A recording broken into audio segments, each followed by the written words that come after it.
Okay, so we have a cover for the jack to keep water off. Under here, these are your switches. There's a light switch, and this is to raise and lower the jack. There's also a plug where you can put the hand crank in, so you can manually crank that if there's no power.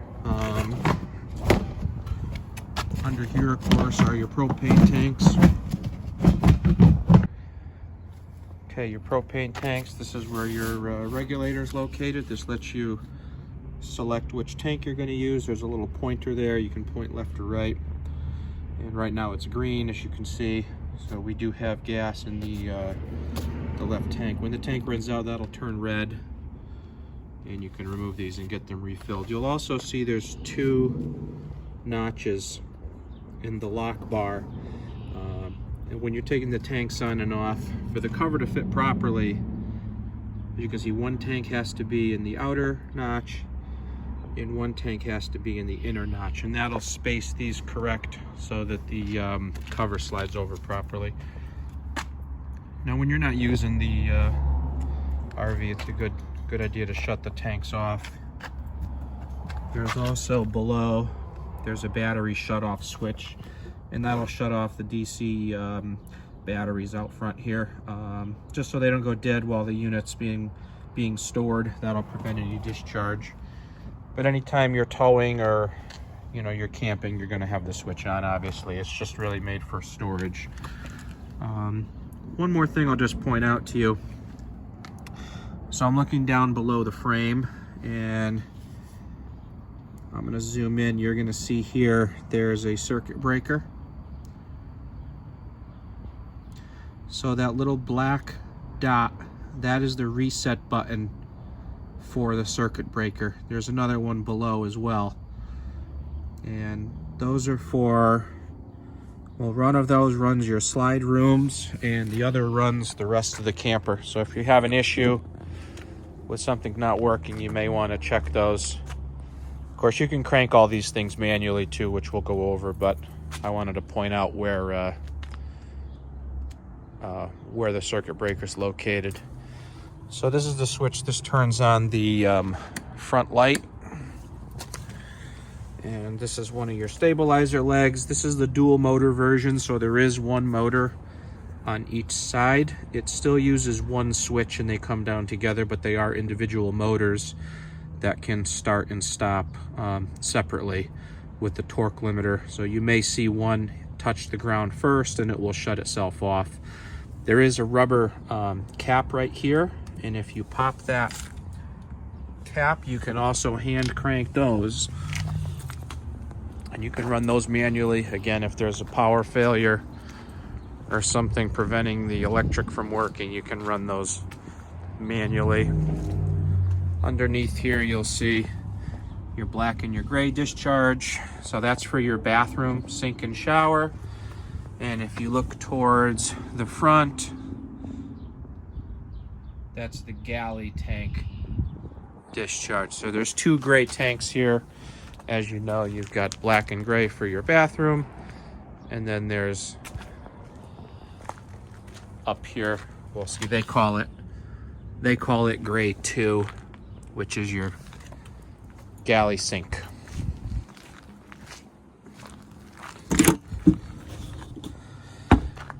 So in here's the outside table, the griddle, and the power cord. Now these are all, they all come with a 50 amp cord now instead of 30.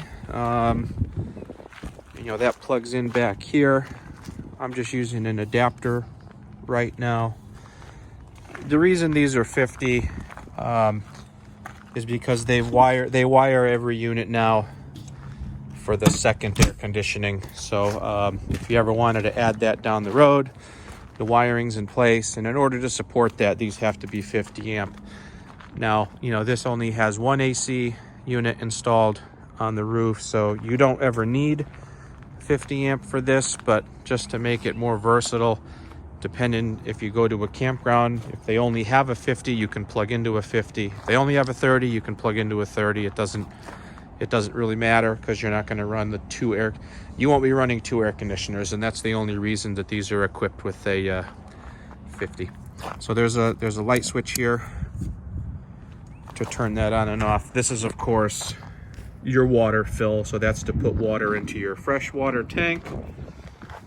And down below you'll see a white gate valve, and that's to drain your freshwater tank. These are the main water connections back here that you'll use. So this one here on the lower left, that's your city water inlet. City. So that's where you connect your hose to leave it running at a campground. This one on the right is the antifreeze inlet. That's used for winterization to pump antifreeze through. And this top one is your tank flush, and that's used to flush out your black tank. So when you're through camping, when you go to empty your black tank, you can hook your hose here and let that run for a minute or two, and that's going to flush the tank out for you so it's clean. These are your inlets here for cable and satellite. If you have either of those, I'll show you inside where those come out.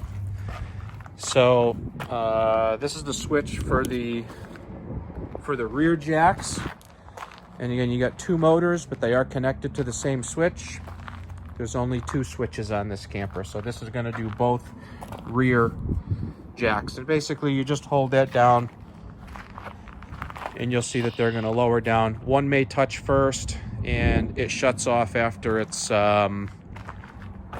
it's only going to put down so much torque, and then it's going to wind down basically. So if you hear it stop, that means it reached the limit basically. It may take a minute to reset once it hits that stop point. So there's a hole here. There's another one by the front door, right behind the steps. These are your manual closers for your slide room. So that right there, that's where the hand crank goes. I'll show you that in a second. But you can crank both these slides manually if you should need to.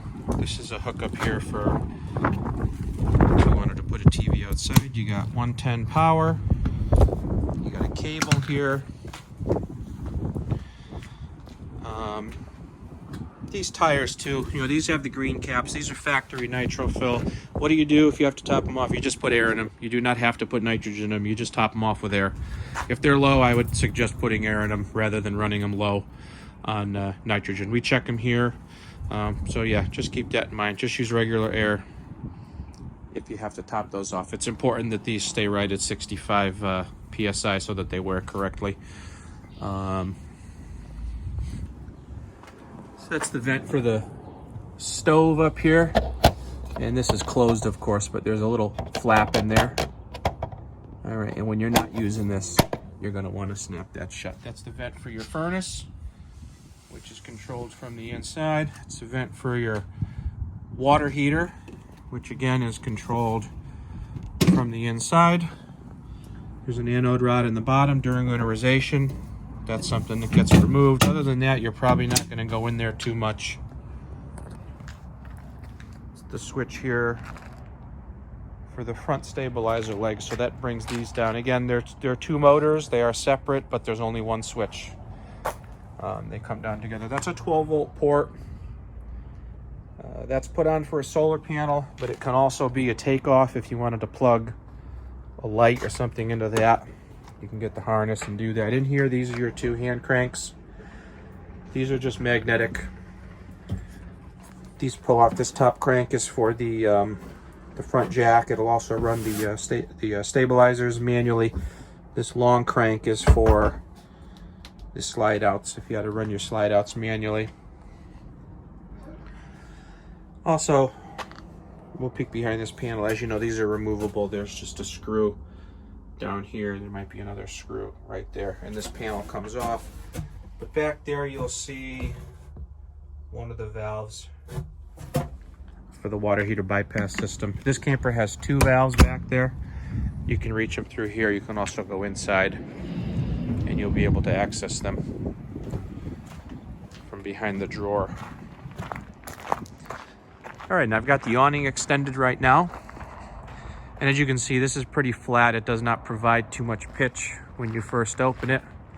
If you want to pitch this manually, you're just going to reach up and you basically slide this down. You tighten the knob, and that's going to hold it in the lowered position for you. That's good if it's a light rain, but if it's stormy, windy, heavy rain, you're going to want to close this. These don't hold up well at all, really, if there's any of those conditions. So make sure you monitor this if it's a light rain, and if it starts to get bad, you're going to want to close this thing up for sure.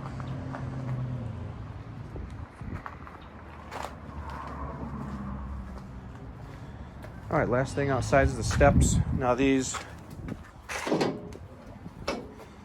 a removable pin, and this is where you adjust the height. You pull a pin, these will go in and out. And once you lower these steps, the first time you close the door, you want to be aware and make sure the steps are down low enough. Right now, I actually have to lower these because the door won't close. So if you watch right here, you see the door's actually touching the step. So that's no good. That'll damage your door. So this means we're going to want to lower this to the third hole or the second hole. Okay, I've lowered this to so there's 2 holes, and now you can see when you go to close this door, there is a gap here. And this is important. You want to see, a 1/4 inch gap there so that the metal doesn't rub on the door. Once you've done that, you don't have to check that every time you close the door, just the first time you close the door, and adjust the step accordingly. Okay.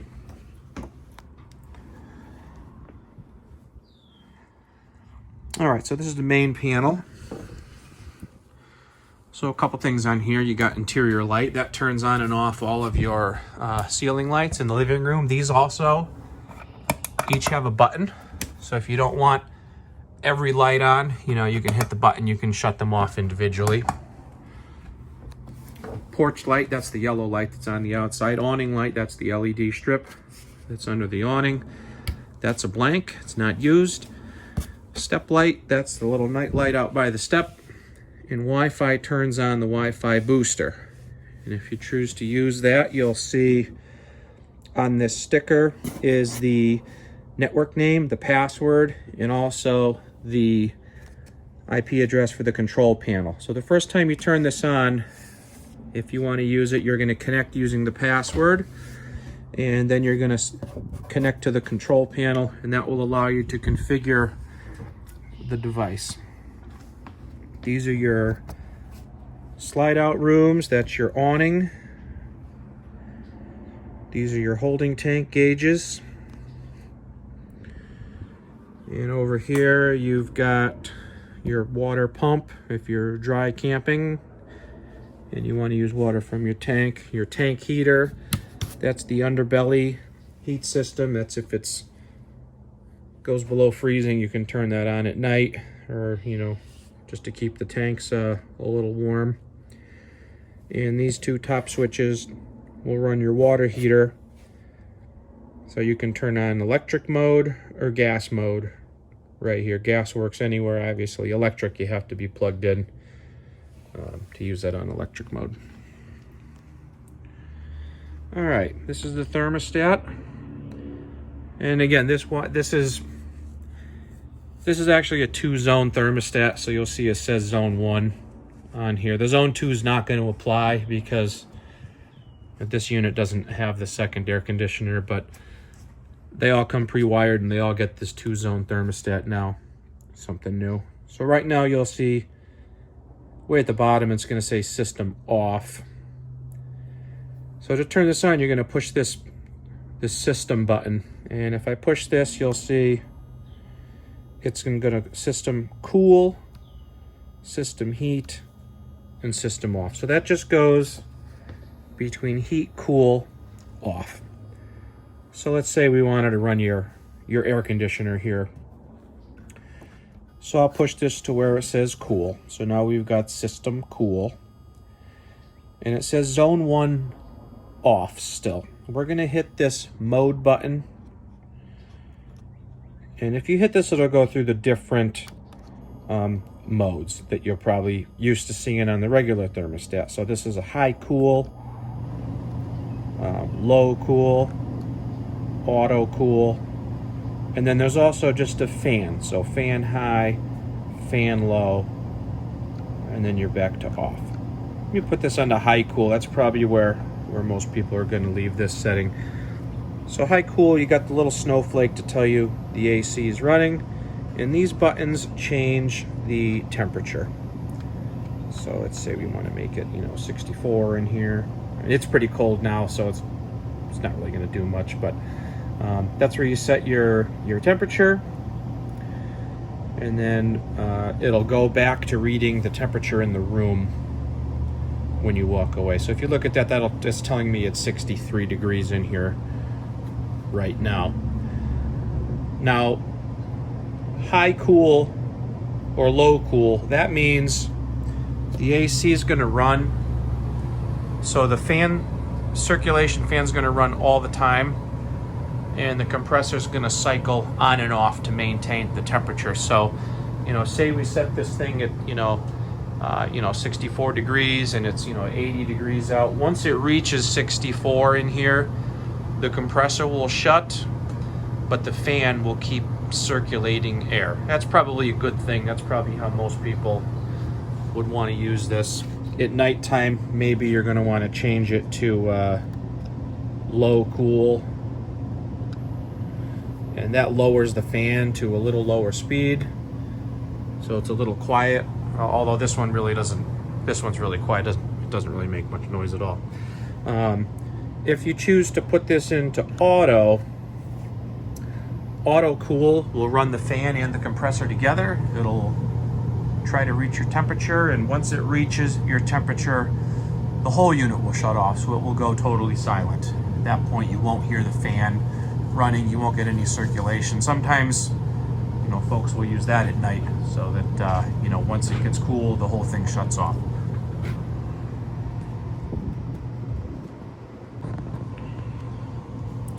All right, so we're gonna switch this, we'll set it off. So I'm gonna hit system now.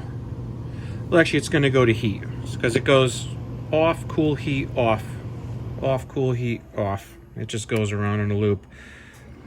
So now you see it says system heat, and this little flame came on, and it's telling you gas heat. Why does it say gas heat?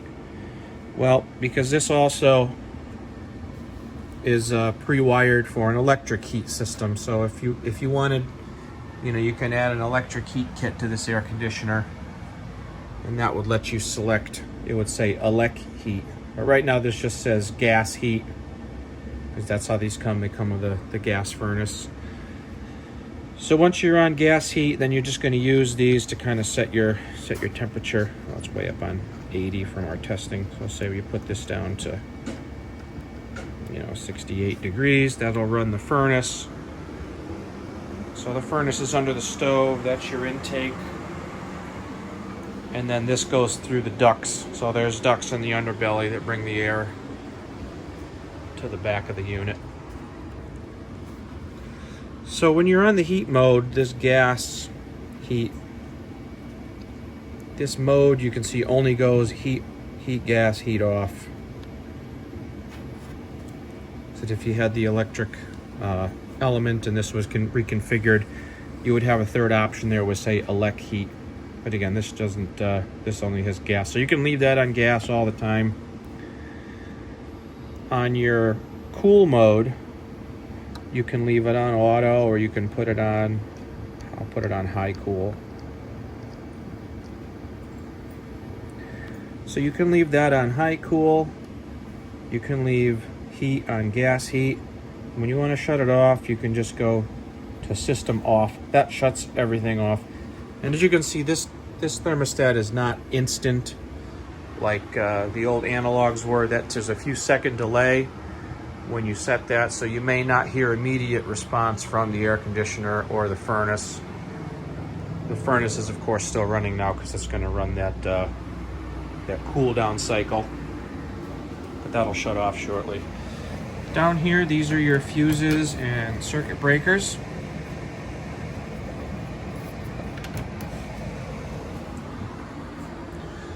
So in the top of the fridge, that's the power switch for the fridge to turn that on and off. So auto, that means it's going to try to run electric first. If it can't use electric, it's going to go to gas automatically. You can also manually switch it to gas if you want. That's what the second button's for. But in reality, just leave it on auto and it'll change by itself as it's needed. These take a few hours to get cold, so make sure you turn this on ahead of time, and also allow this to vent when you're storing the camper, just to keep the mildew and stuff out of there. This unit, there's something new here. There's a beeper along with the warning light. So if for some reason this doesn't start, or if it has an error, you'll hear a beeper. It's not as loud as a smoke detector, but it's pretty loud. So if you hear the beep, you may want to investigate and see what's going on with the fridge. Maybe you're out of propane or something like that. It'll actually beep at you if the propane, if it can't start using propane. So that may be one of the reasons. Up here, these are your switches for the light and the fan. Of course, this is closed now, but for travel, make sure you close it. But anytime you're cooking in here, make sure you fold it back. So first, as you can see, first this folds in half, and then it goes back all the way. So I'll just light all the top burners here just to turn them on. So you turn this to light. This is your sparker. This is kind of like a grill igniter. You just hold that down until they start. The oven, there's an extra step. Remember, this has a pilot system. So you'll have to turn this to pilot. You then have to hold this knob in, and you got to rotate this so it finds the right position. Otherwise it won't go in. So now you can see it goes in. So hold that with one hand. You're going to hit your sparker with your other. And then if you peek down here, this may not show. Okay, yeah, hopefully you guys can see that. So that's your pilot light. Once that lights, keep holding that knob down for about 30 seconds. After 30 seconds, you can let go of the knob and turn the temperature on. And now you can see the main burner has started. All right, when you're through with that oven, make sure you go all the way to the off. Make sure the knob is locked. Just kind of wiggle it back and forth, and you can make sure that they're in a center position. All that heat from the oven vents back here. So make sure when you're using the oven, you have the fan on. Also make sure the glass is up. Very important, the glass is up even when you're using the oven. Okay, there's one ground fault outlet here. There's another one located in the bathroom. Those two outlets in combination will protect all of the outlets in the unit. So if one's not working somewhere, you may want to investigate those. These actually have two status lights. You'll see there's a green light to tell you it's on, or I should say it's receiving power. There's also a red light on the right side here, which would indicate a fault. So if you see the two lights come on, that's telling you it's tripped, and there's a no power coming out, basically. Those are USB ports if you wanted to charge a cell phone. This is all the paperwork in that envelope there. These are the base brackets for the TV. This TV's mounted, of course, to the wall already, but they do give you the brackets here if you wanted to put it on a tabletop or something. That's where you would do those. That's the water filter.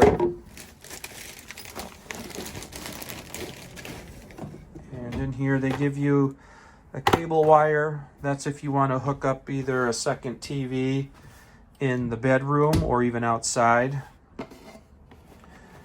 You got a radio remote, TV remote. I'm going to go through that in a second. And this is the gas hose for the griddle. So outside the camper underneath, you'll see there's a quick connect where you tie that in and that'll supply gas to the outside griddle. So on the table down below, you see there's a little strap here with a buckle, and this is to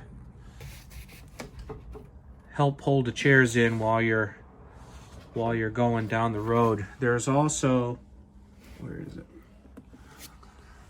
There's also a lock on this table. There it is.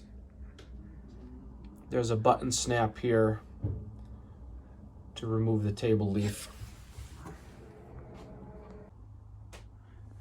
Okay, in the bathroom, this is the second GFI. Toilet, as you know, has a foot pedal, and this will, if you push that pedal halfway, that fills the bowl with water all the way, flushes the toilet. There's a light switch here to turn the ceiling light on and off. There's also a switch up here. This is to turn the fan on and off. So you got four speeds you can use on that fan when you tap the button. And as you know, we put the covers on all of your vents here, and we replace the lids with white lids so you get the most amount of light through here. So back to the shower. Now this has this water saver, what they call a water miser valve. So what this does, before you take a shower, well, first of all, this is designed to be used when you're dry camping. So for this system, if you want to use this, you need to have water in your tank, and your pump has to be on, okay? So if it were, when you're going to take a shower, what you would do is you're going to flip this valve down, and then you turn on your hot water. And when this is down, this is in the normal mode. So this, when you have this down, it's just going to operate like a regular RV shower. You can get in here. But to use the water miser feature, you're going to flip this up. And when you flip this up, what that does, it diverts your water output back to your freshwater tank so that it can heat up for you. So this is, when you flip this up, no water comes out of the shower head. It just it goes right back through this pipe back to the tank. And what'll happen, this pipe will turn color. You can see it's blue right now, but once this is warm, it turns white, and that's to tell you your hot water is now ready. It's at the fixture. So once that turns color, then you flip that down and you'll get your hot water out of the shower head. And the goal here is to help you prevent wasting 2 gallons of water while you're standing here waiting for it to warm up and it's just going down the drain. When you flip that, it goes back to the tank, so you're not wasting that water while you're waiting for it to heat up. So again, if you want to use this, you're just going to flip that up, and that sends the water back to the tank, basically. Now, if you're hooked up on city water, well, one, you're not using your tank, and you're also not using your pump. And this system's not going to function the way it's designed with no water in your tank without the pump. So if you're at a campground and you're hooked up to city water, you're just going to leave this down all the time. That's the normal position. And this is going to operate just like a regular shower for you. When you're going down the road, remember, make sure these doors are magnetic. They snap together. There's also a little rubber holder right there you snap in. There's another holder here. This is for your door, the pocket door. So make sure that thing's locked up. when you're going down the road. Got a light switch over here. That's for the ceiling lights in the bedroom. There's also a sticker. They do run extra wires here for the second air conditioner and the temp sensor if you ever were to add that. Back here's your cable hookup for a rear TV. Inside the compartment here, so that's your water filter. The wrench is in here for your water filter. There's also a valve on your pump inlet line, and the valve will switch on the antifreeze suction port that's on the back of this RV. So prior to, if you're going to winterize this yourself, you'll want to come in here and well, you know, dump the filter first, obviously, and remove it. And that's when you're going to toggle that valve to allow the pump to draw in your antifreeze. There's an outlet over here. There's also another USB port for charging cell phones over there. And the bed, as you know, lifts up. And there's some storage underneath. There's also a second outlet over here on this side of the bed so that you can plug something in over there if needed. There's also some extra lights directly over the bed. And you can remember, all these lights have buttons on them, so you just push that button to turn that on and off. These lights under here, there's no button, but for this, you just push straight up on the light fixture, and that turns it on and off.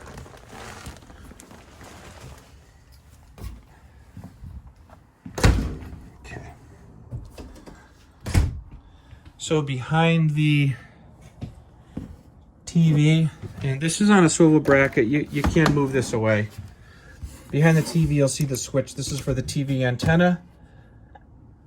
I'm going to leave that on for a second so we can turn on your TV. So these TVs, as you know, you have to run an auto scan on here in order for this to work with your antenna. So to do that, you're going to use the remote. So you're just going to go into your menu. And using the arrows, you're going to go to where it says channel. Oh, I went too far. And you go down to this auto channel search. And once you run that, that'll find all your local channels for you and load them into the TV. Now this TV, this does have built-in speakers. That's what you hear right now. It's also connected to the radio. We'll turn this on. So this is going to go just to FM mode first.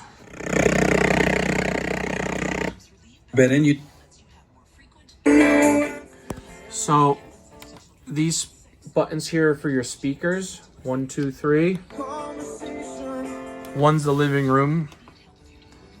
2 is bedroom. There's 2 speakers in the bedroom. And 3 is outside. You can put those all on together. There's also a Bluetooth mode if you want to play music from your phone. If you hit this mode button, you're going to go past TV audio to TV audio 2. Brush your teeth as effectively because it causes pain. And if you see blood, and if you put the radio on this TV audio 2, that will shut off the built-in speakers on the TV and play your audio through the radio speakers. So that's TV audio 2. This also has a DVD player built in. You put the disc in and that's going to play your DVD for you.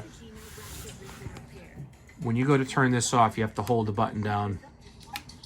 So it says standby, and now the TV speakers have come back on, and we'll shut that off. I'll shut the TV off too. All right, and the last is the fireplace. So right in here, you'll see the controls. So there's a power button right here. So a couple other functions in here. This one that looks like a little thermometer, that's the temperature. And if you look down here, you can set this temperature. So it goes all the way up to 90, 99. Then it'll go to on all the time, off all the time, and then back to a thermostat. So you can, you can have it on all the time, or you can set it to say 67 degrees, and this will run, make heat till 67, and then shut off. So you can have it on, off, or you can run the thermostat mode. This second button here, this changes this may be hard to see with the glare. This changes the level or the intensity of the flame. There we go. Now we can see it pretty good. Okay. And the last button, which looks like a light bulb, this changes the color of the flame from an orange to like a blue or just blue. So there's 3 different modes you can do for the fire. Okay, and then the last button, that's your main power button that shuts the whole unit off. The heat comes right out of the top here. Heat blows right out of that center area there. Okay. Okay, this is the tire pressure monitor. In the box is, well, there's like a suction cup mount in there, so you can stick this on your windshield, or you can just like stick it in the cup holder if you want to. This is rechargeable. You charge it with a USB cable, and there's a built-in battery, so you don't have to leave this plugged in. You can charge this up ahead of time. There's an on-off switch on the side. If I switch that on, so right now this is showing us your 4 tires on the trailer. And this will start to display things like, well, it'll show you the temperature inside the tire and the pressure. Now these sensors are motion activated, so while we're sitting here, you may not see the temperature and the pressure come up. I see one tire did come up, so we must have shaken it enough where that sensor decided to wake up. But once you start driving on the road, you'll see all 4 tires display a temperature and a pressure. Okay, that one just came on now too. So these will give you a low pressure warning. It'll beep at you if it goes below. I think it's 55 in this case. It'll also give you a high temperature warning on your bearings, like if you had a brake stuck or a bearing stuck, or if a pressure in a tire goes too low, you'll get a high temp warning. And you can set those thresholds too. They give you some guidelines in there what they should be set to. All right, and last, I left the paperwork here for your combination locks.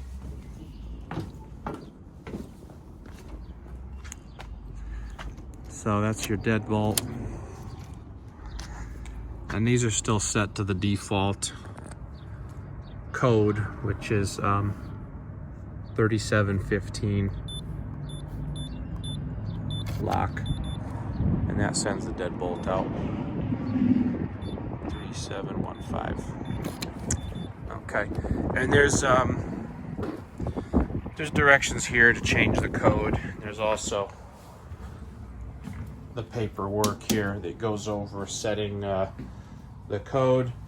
There's also a reminder there, the default code 3715, so you can go and change that to something more secure. Okay, if you guys have any questions, remember you can call.